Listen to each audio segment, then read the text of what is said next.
So hello and happy lunar eclipse. It's felt like incredibly emotional coming into this with this watery eclipse, and it inspired me actually to do a meditation today. Where I live is overlooking St. Michael's Mount in Cornwall, which is in Britain about the equivalent, but far less known than Glastonbury, as far as a place where four major ley lines meet on this tiny island. And then it goes off into Europe to Mont Saint Michael, all the way to Jerusalem, actually. And it also connects in with the US. Anyway, what inspired me is I heard about this last year, and it was just in the local paper today, that when in March we get super low tides here, and because of the eclipse, it's even more pronounced. So when the tides go back, there was an ancient forest where the sea was, and it's now covered over. But it's just one time of year where you can see it, and it's just happened. So I wanted to do this little meditation and tune us into this ancient forest, but then also take us into our own lineage, our own ancestral path. So let's take a nice deep breath together. I'm going to ting my bells here.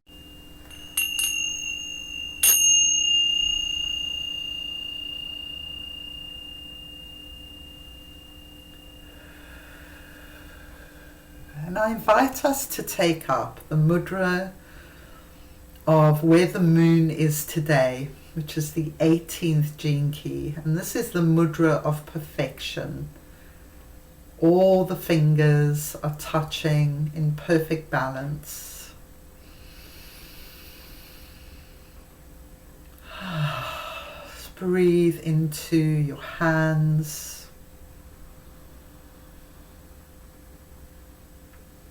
And through this mudra, connecting in with the highest energies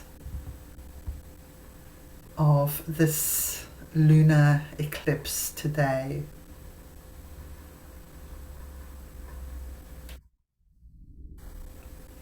So the moon is here in this 18th gene key with the city of perfection, and the sun directly opposite is in gene key 17 with its city of omniscience. To be able to see from every direction.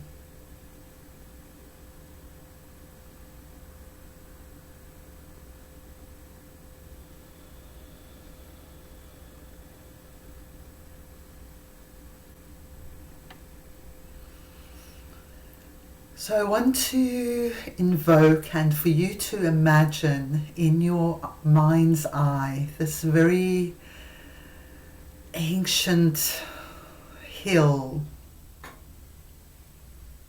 grey rock as it was known 6,000 years ago, called St. Michael's Mount.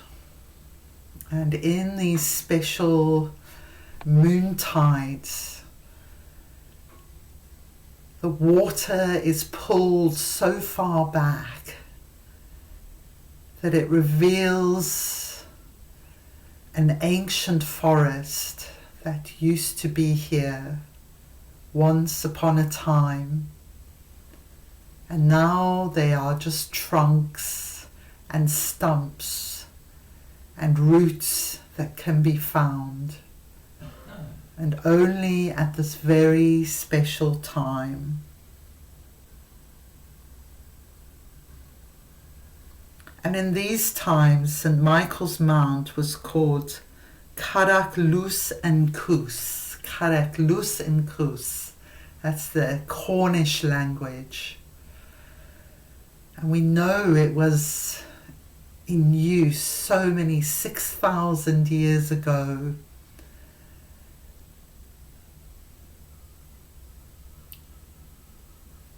So I want you to imagine for yourself your own ancestors 6,000 years ago, and a tree, a stump, or maybe it's just the roots now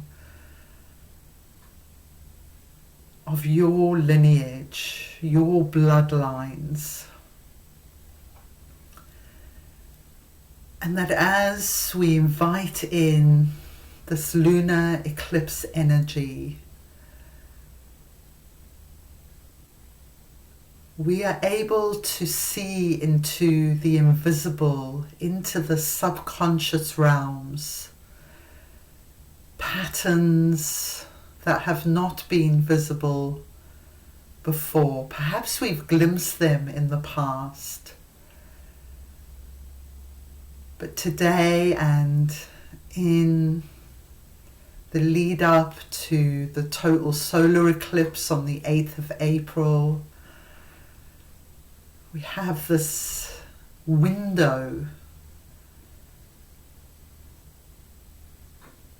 where the invisible becomes visible.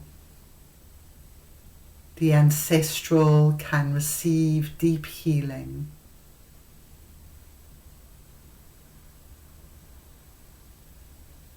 And that which is submerged in our subconscious minds can be pulled into the light, to be seen, to be loved, accepted, nurtured, cherished as part of who we are, part of our totality of experience.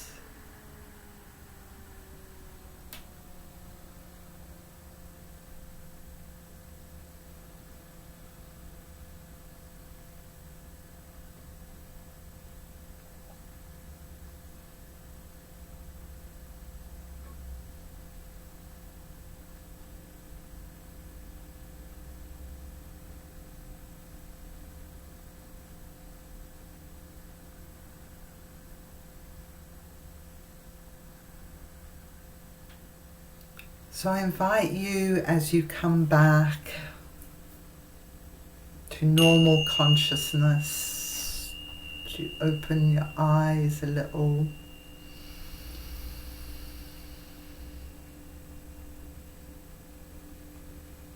Just to stay in that dreaminess a bit.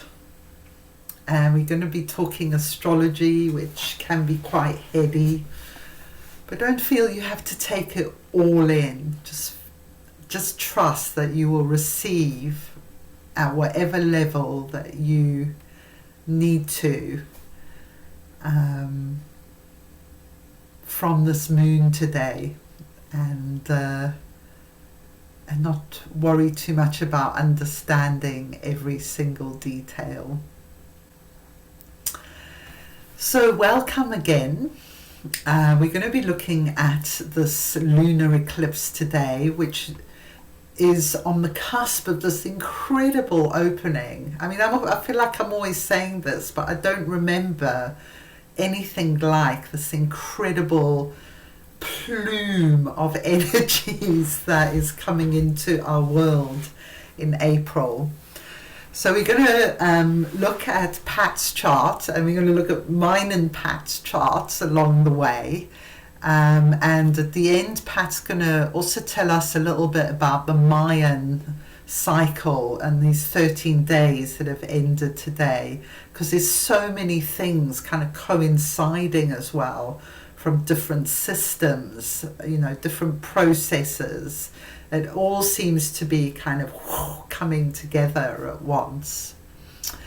So I'm going to share my little presentation, and Pat will come in the middle of that, and at the end about the Mayan, and then there'll be space for everyone to share. If you want to share also along the way, please feel free.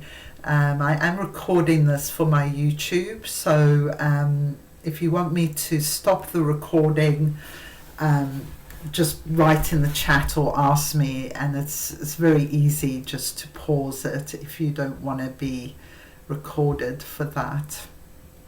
Okay, so let's go. Woo! Okay.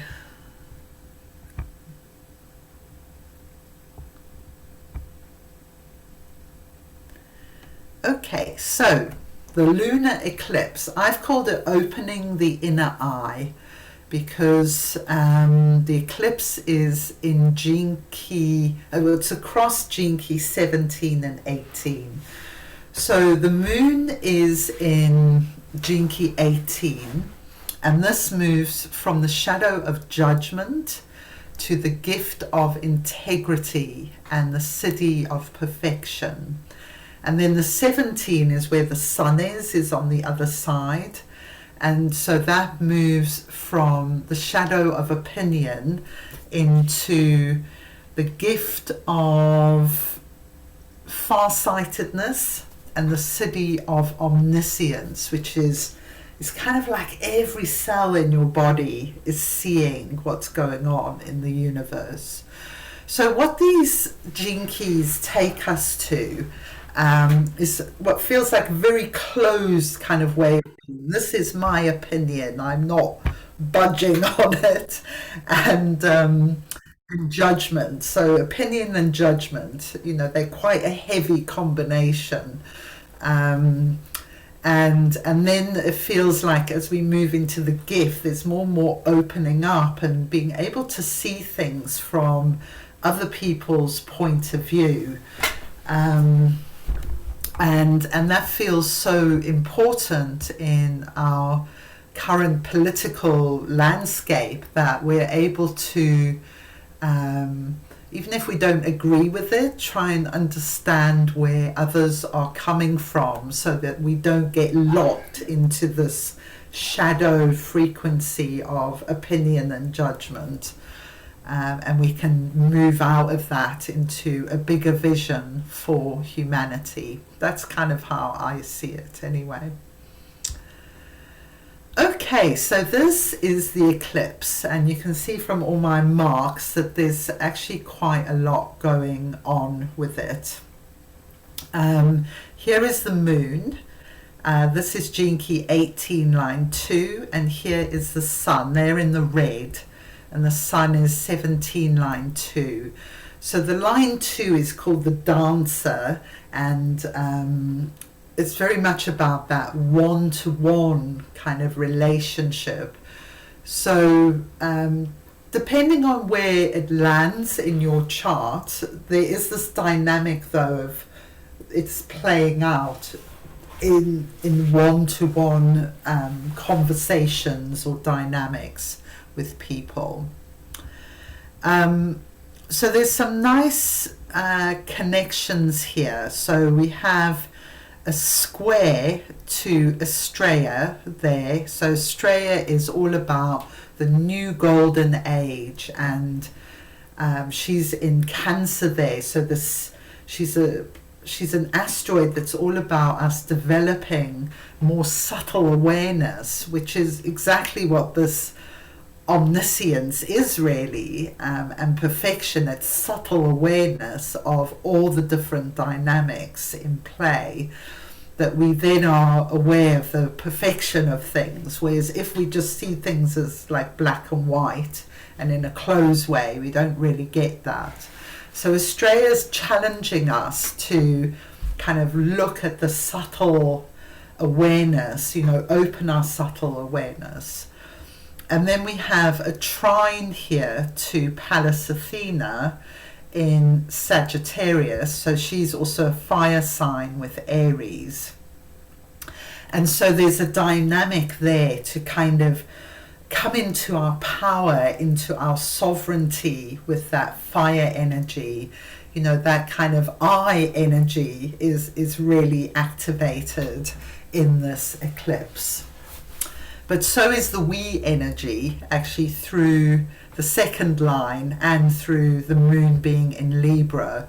So we could say there's a balance here between the I and the we. Sometimes we're totally out of balance because we're giving everything to a relationship and nothing to ourselves, or we're giving everything to ourselves and nothing to our relationships. And so it feels like this eclipse is calling for that balance.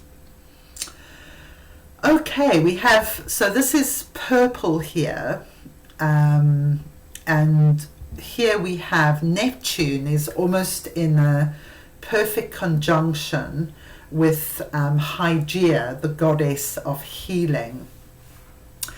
So this is a powerful combination, because actually Hygeia's temples were always by the sea, and Neptune rules the sea.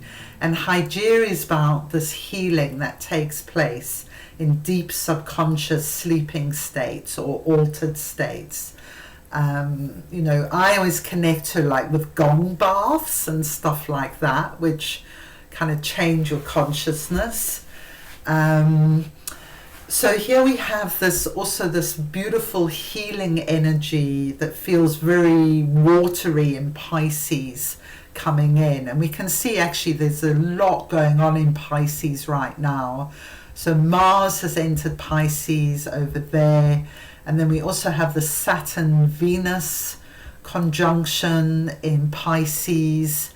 As I say, we've got Neptune, Hygeia in Pisces, so a lot of this oceanic energy with this eclipse. And lunar eclipses are all about water. If you live by the sea, you will notice a huge change in the tidal range around 3 days after an eclipse. And if you're not living by the sea, that is still moving in the water in your body.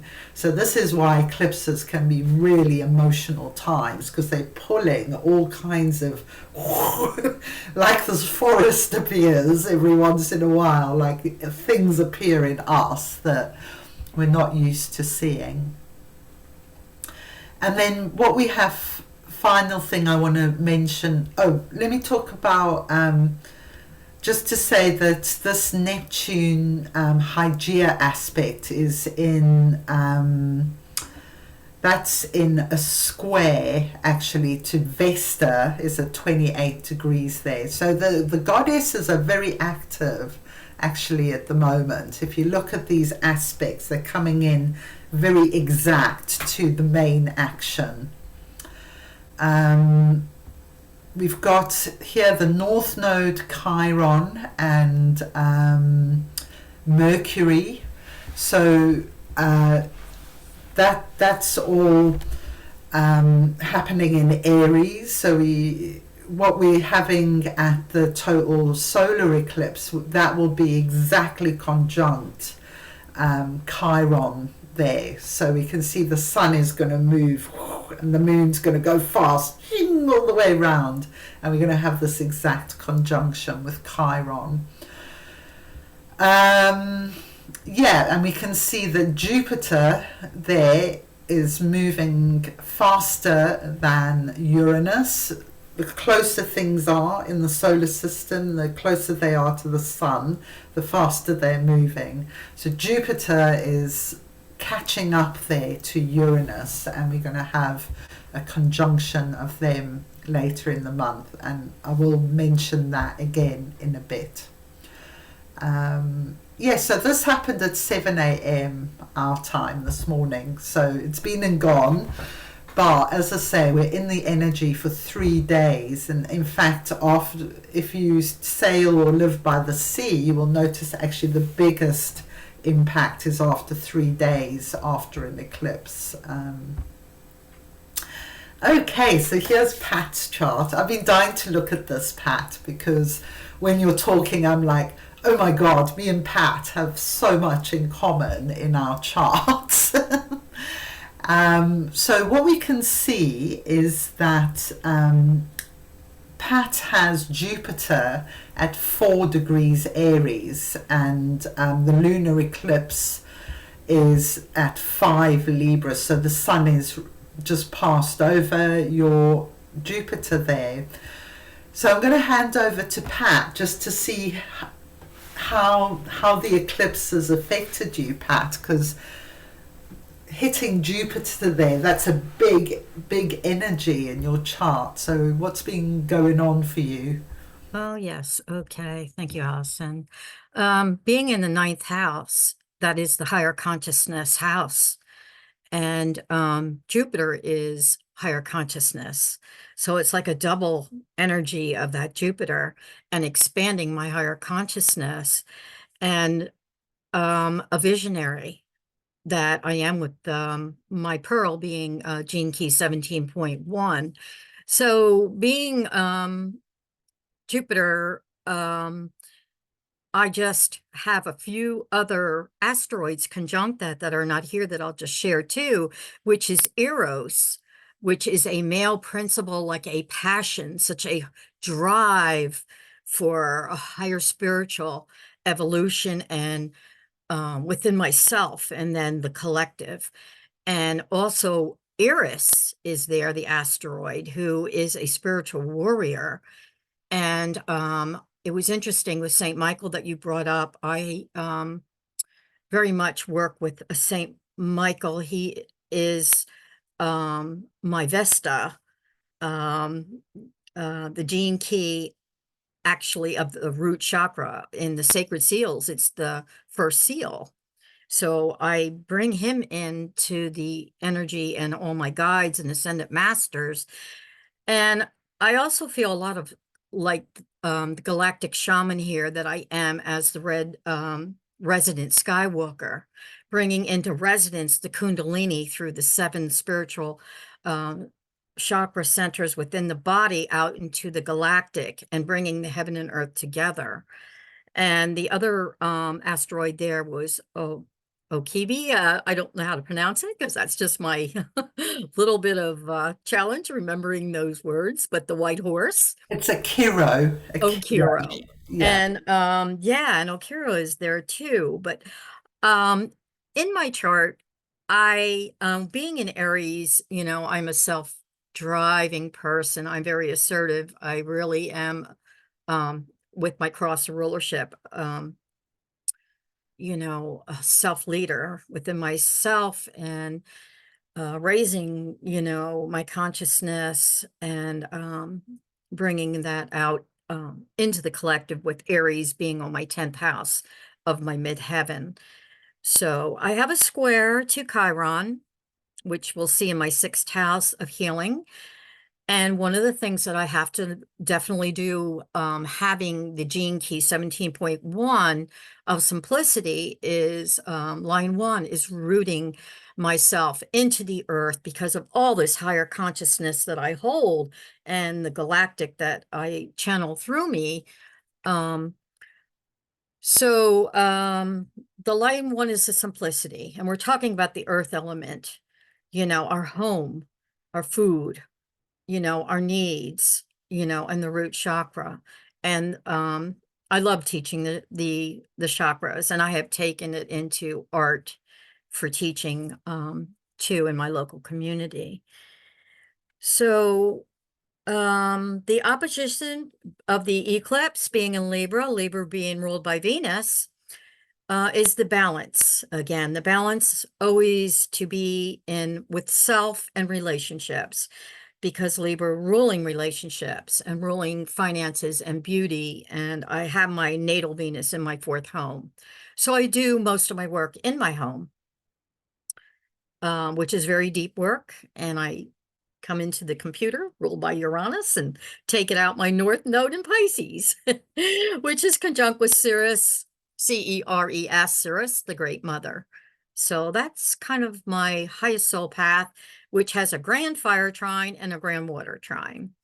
So in the occult houses and also then in the fire houses. So I have a lot of fire and water, very little earth. So I love all the people with the Virgo and the Capricorn and the grounding that I work with, have to work with. So yeah.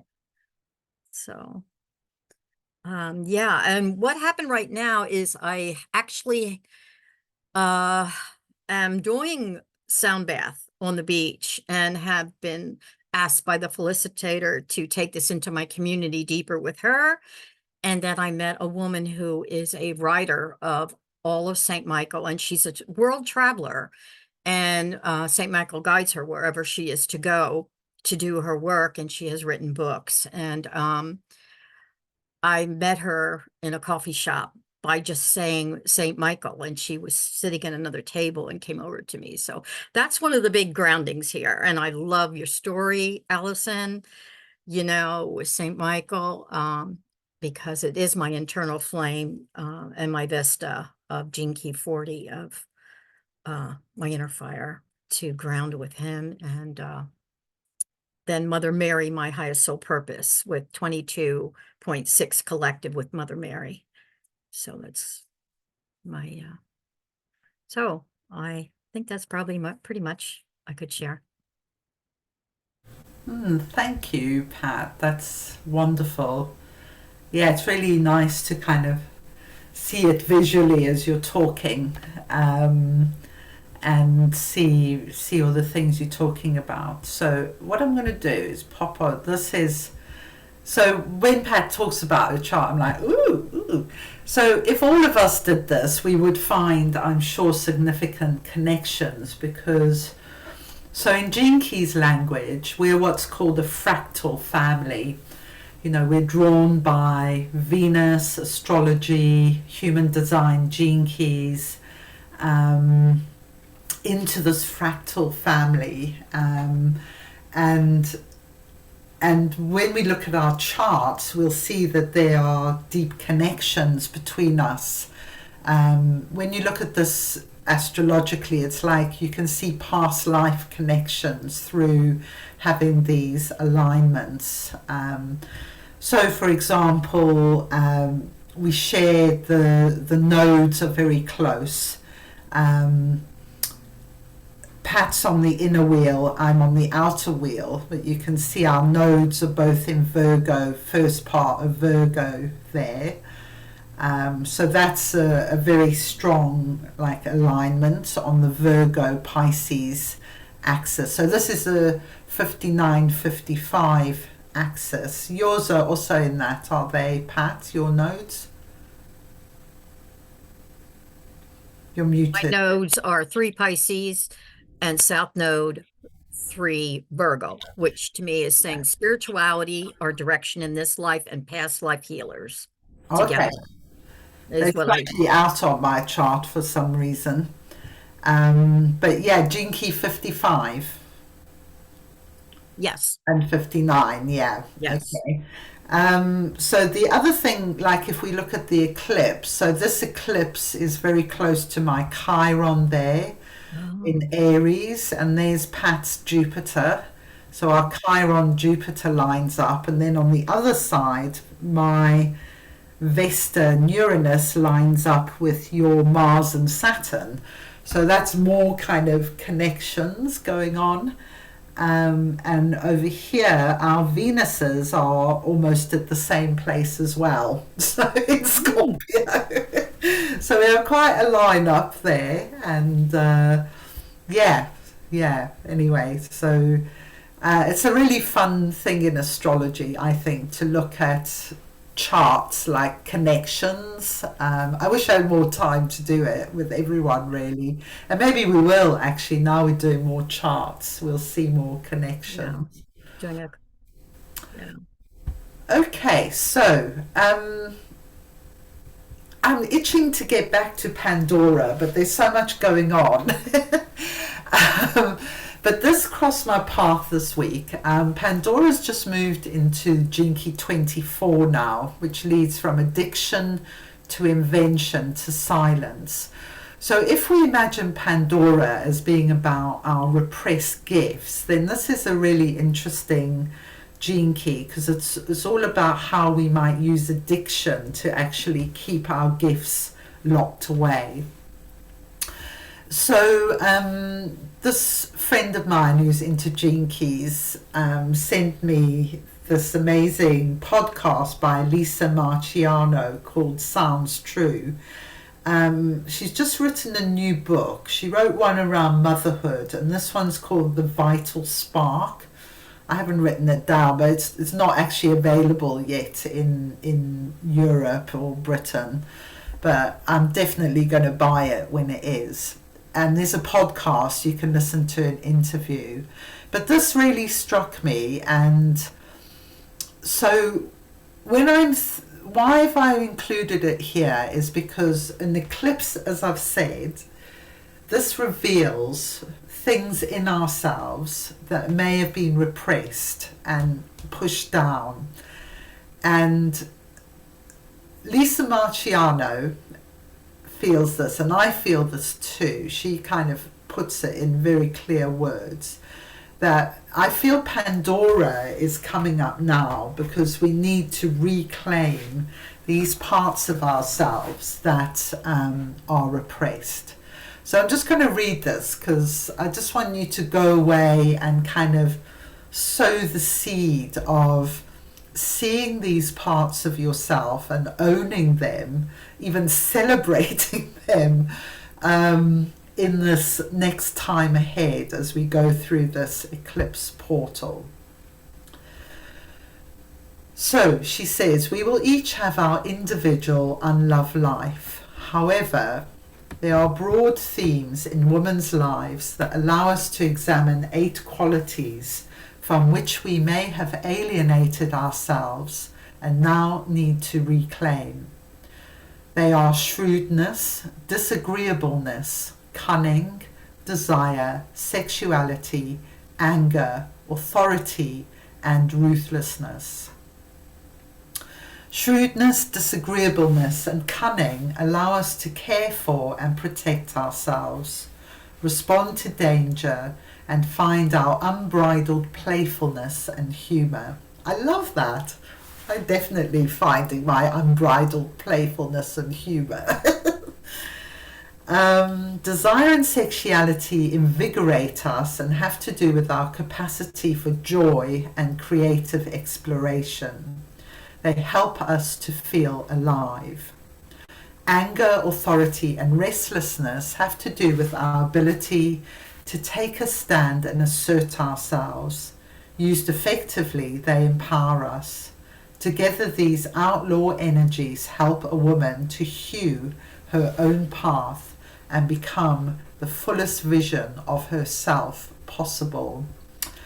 So those words kind of really feel resonant in this, what is the fullest version that we can see of ourselves in this like omniscient, far-seeing, perfection energy.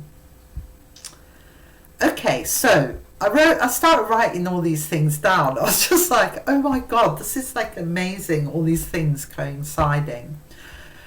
So we have the lunar eclipse talked about today. Then next Sunday is the Venus moon, and it's exactly conjunct Hygeia. It's the 8th Earth star gate on the 7th of April. That's next Sunday at Gene Key 25 line 6, leading from constriction to acceptance to universal love. Now thank you, Phoebe, for these bits, because I hadn't clocked that Neptune and Pluto are also moving gene keys in this time, which is a significant energy shift. So Neptune is going to move into 25 line 1, and it's exalted on where it's exalted, and that will happen on April 10th. Phoebe, I might ask you at the end to say a little bit more about exaltation in human design and what this means, basically. So next thing is the total solar eclipse is exactly conjunct Chiron on the 8th of April at 51 line 5, leading from agitation to initiative to awakening.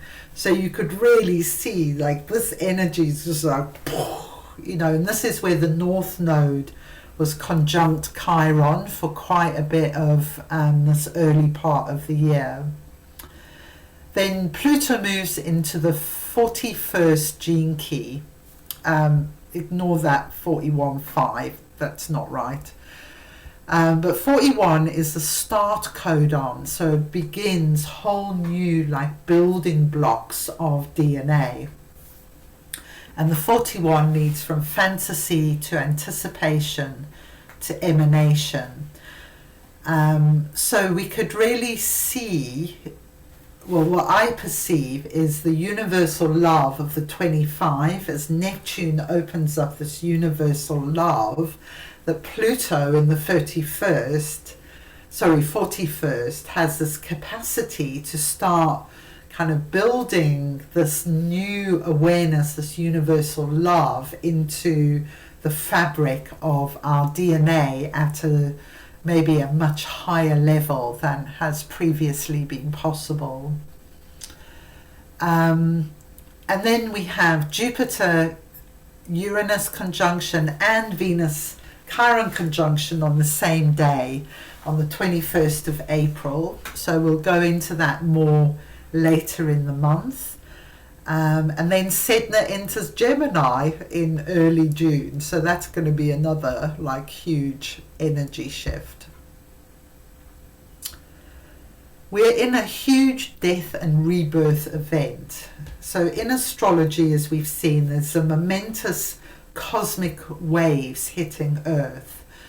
A few weeks ago here, we had these really unusual storms, and these waves were like hitting each other right in front of my window and creating these massive plumes flying up into the sky. And then what was amazing is some people went and swam in the middle of them.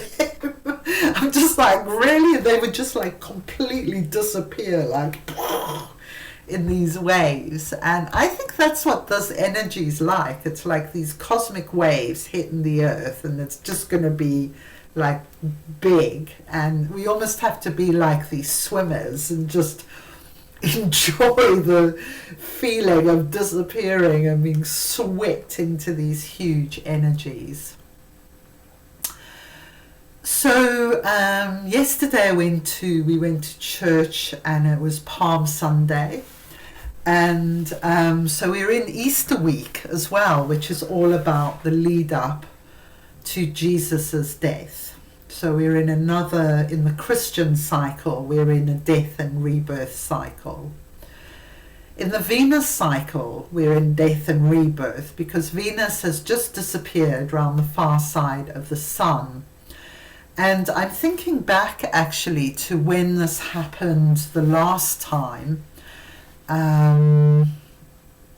which I, from memory, was October 2022. And I had this really profound experience of Mary Magdalene. So when Jesus is resurrected, we're all familiar with the story. She's told that she can't touch him. He says, "You can't touch me now." And this is kind of what I feel this energy of Venus going behind the sun is. It's like we can't touch the beloved because he or she is round the other side of the sun. And it pushes us into spiritual union with our own beloved, or the Christ consciousness, or whatever system we're working with, like our inner guru. You could say it's pushing us towards our inner guru. So yeah, I just thought I'd throw that in. And then we have the Mayan calendar, which I've been getting so many synchronicities about the Mayan calendar, which I used to follow before I followed the Gene Keys. So I wanted Pat to just give us the lowdown on what's actually been happening and what are the eclipse energies from the Mayan point of view. Pat. Okay. So the Mayan calendar, we are finishing up today the yellow seed wave spell that I talked about, which was where we were flowering, seeding, and thinking about our growth and blossoming with that wave spell. yellow seed wave spell. It started on the day of, we call it the kin, we call the day of 144. And I was awakened that day at that time. So I had this download. So all wave spells are 13 days. So that takes it to wave spell 156. Today is 156. So it is the 13th and last day of the yellow seed wave spell. And I had mentioned about the 10 the galactic activation days we went through, which were 10 activation days during this wave spell, which is very much where we are downloading, and we have the portal open. So we just ended the 13th day of this current wave spell. The gap day ended yesterday. So in the token, when we look at the whole graph, I'll just say the module of it, there are 13 columns. There are 20 archetypes. So there's 13 tones. Each day has a tone. We have our own personal tone. And there are 20 archetypes. So like the yellow seed is an archetype. That's what we're talking about. So we are currently, there's 13 columns. We went through the 6th column, which was the alpha of the calendar.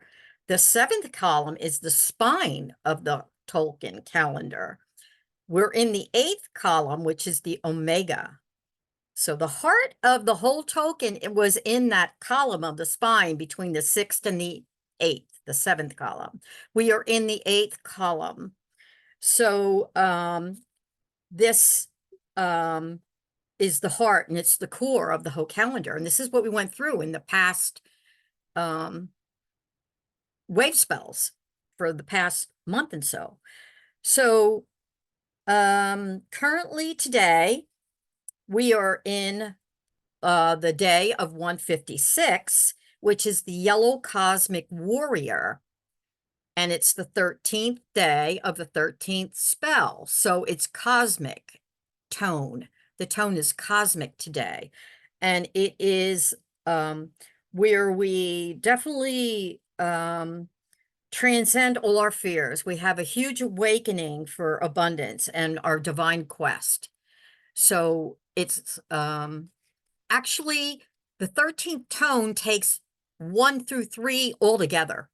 So it's very intense being the 13th tone. Like the 10th tone is your manifestation. So today we are actually have a whole collective feeling of this whole wave spell of all the flowering and the seeding and everything that we've done. So let's see. The 13 is the cosmic. It's the first tone of creation. So this 13 is the spiritual realm today with the feeling of this wave now. So when we talk about the lunar eclipse happened in different countries at different times, some yesterday, some today. So we actually look back at yesterday's kin, which was 155, and today, which is 156 for the lunar eclipse of this galactic calendar. Yesterday was the blue crystal eagle, and I know Allison is the eagle, and she has that far-sighted vision. Also, as you saw, our charts are 70% the same DNA energies. So we're bringing that into the lunar eclipse also with today at 156, which is the yellow cosmic warrior. So ruled by Libra, this eclipse is ruled by Venus and Libra, which is balance, harmony, beauty, and so let's see what else I wanted to say about that. Okay. So we have this expansive spiritual energy. We have this spiral of energy today of manifesting and connecting into the vibration of this lunar eclipse through our, I'd say, even our sacral center, because we're in 17.2, line 2, the womb, the water, the moon.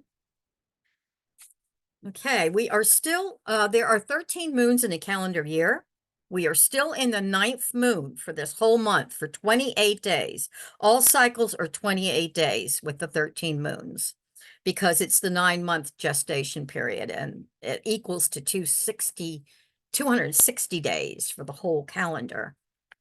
So we're still in the 9th moon, which is what we are here for our purpose. This is the focus.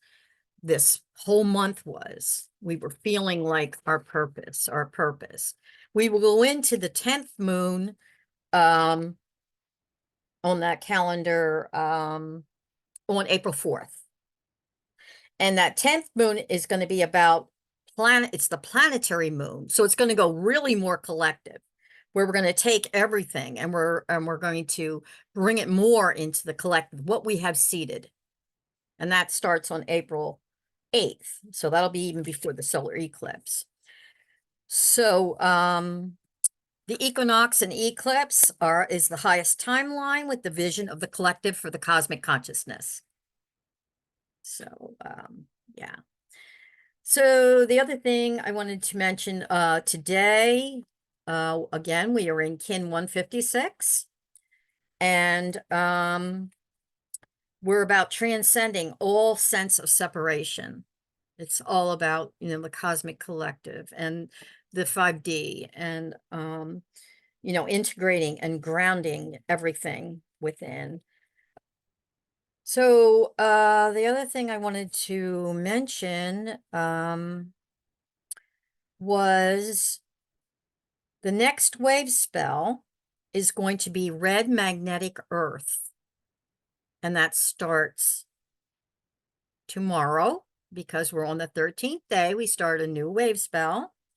And tomorrow, our wave spell for 13 days will be red magnetic earth. Now, magnetic is the tone 1. So we start out with the magnetizing of the wave. Then we go to tone 2. It's going to be red earth wave spell, but the tone changes each day on day 1 through 13. So that's a good rebirth energy, yeah, the tone 1. Yes, it's integrating and grounding and navigating and our collective journey. So that will go for 13 days, which is going to go up to April 7th, the day before the eclipse. So that was what really came to me when I had this awakening out of my dream state, was we had these wave spells with all these galactic activation days that were so strong. And, with everything going on in astrology, that we is why I felt the want to share with this. So on the solar eclipse day, we start the next new wave spell. So the one we're starting tomorrow goes for 13 days. It ends on the 7th. On April 8th, the solar eclipse, we will go into the white dog wave spell. It's a triple white dog wave spell because it's emphasized 3 times, which is unconditional love, loyalty, and the heart. It is let me see what I meant to say. We know this as Gene Key 2025 also, which is about Neptune being in 25.1 if we bring in the gene keys to this. And that spell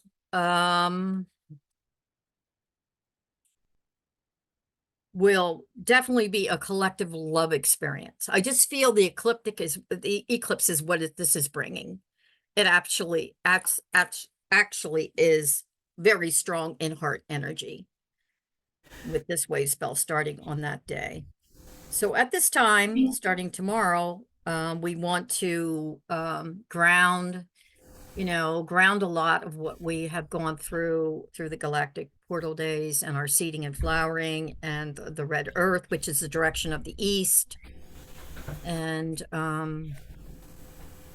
that'll take us for 13 days. I don't think there might be one galactic portal days in that 13. Only one. Yeah. So So we're at 10-2. Thank you. Pat. So thank you. I wanted to see um, Phoebe, and I can pause the recording. Just nod if you want me to. No, I'm happy to put this on recording. Yeah. So I'm just going to come off camera because I'm looking at my phone now. Okay. So I'm talking about 25 line 1, April the 10th, Neptune moving into 25 line 1. And I just want to kind of prequel it with the 36 line 6. So Neptune's been a while in the 36. It's Pisces energy, so is the 25 line 1, but that it will turn into Aries energy because it's around the 28, 29 degree point. But the 36 line 6, so a line 6 is a transitional point where it's on the rooftop and it's looking towards the next key. And what I find interesting about it is that, so I'm reading from the Book of Lines by Chetan Parker. And so it says, darkness is an absence of light. And it feels like there's a healing element that's been going on through the 36. We know that the 36 is about humanity's dark night of the soul. And then we go into the 25, which is the mythic wound. So it feels like that this powerful alignment with our pure emotions. So I'm reading from the lines. It has a pure emotion that brings natural healing and transformation. So it's like we're getting ready, and we're clearing out so that when we move into the 25 line 1, and the keynote in the Rave I Ching is called psychic awareness.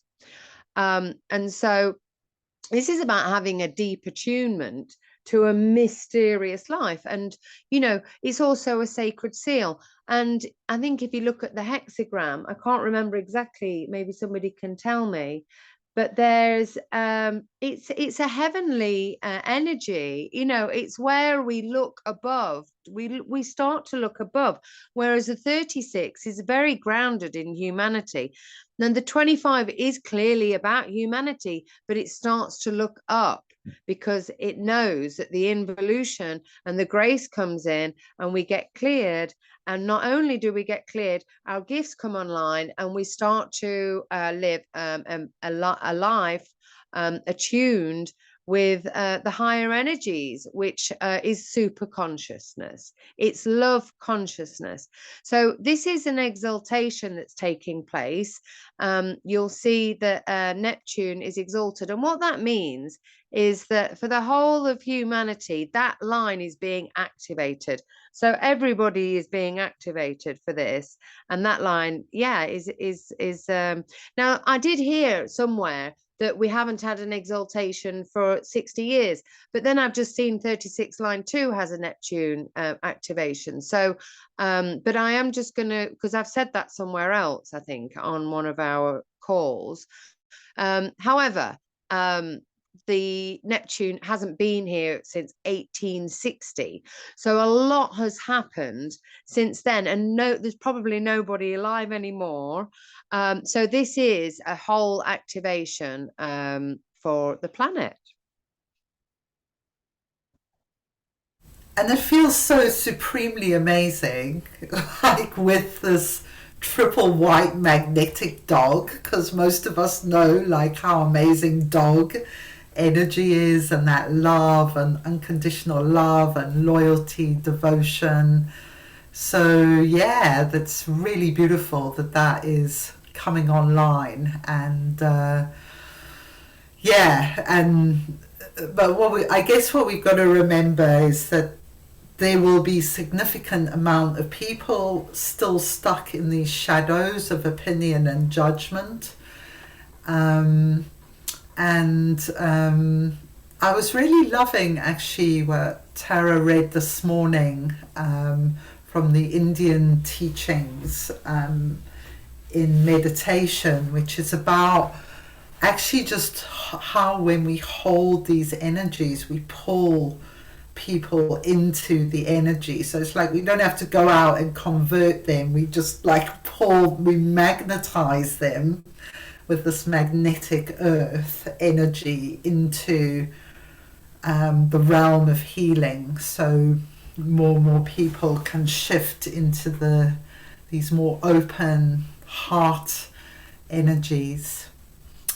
So we only have a few more minutes. Just wondering if anyone else wants to pop in and say anything. And then Danny is going to be doing body talk. And also to let you know, I'm traveling next Monday, which is Easter Monday. So there won't be an astrology class. I will take it off the calendar, and we'll be back on the 8th to do the eclipse, and we'll look at the Venus gate as well on that day. So yeah, anyone else want to pop in and say anything before we go?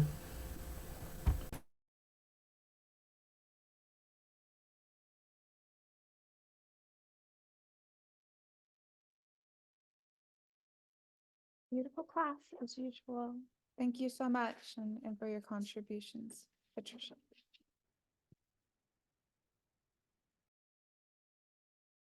Yeah, thanks very much, Pat, for your contributions, which was amazing. And if any of you would like me to look at your chart in relation to the solar eclipse in that next class, get in touch and we can have a few. Was that you? I will be in touch and sort that. Yeah. Okay. Hi, Sandra. Nice to see you. So, so yeah, see you all soon, and thanks very much for coming along. Did you want to say anything more, Sandra? Sorry, I feel I cut you off there, but I just thank you so much. So much. okay. See you over on Body Talk then. Bye, everyone.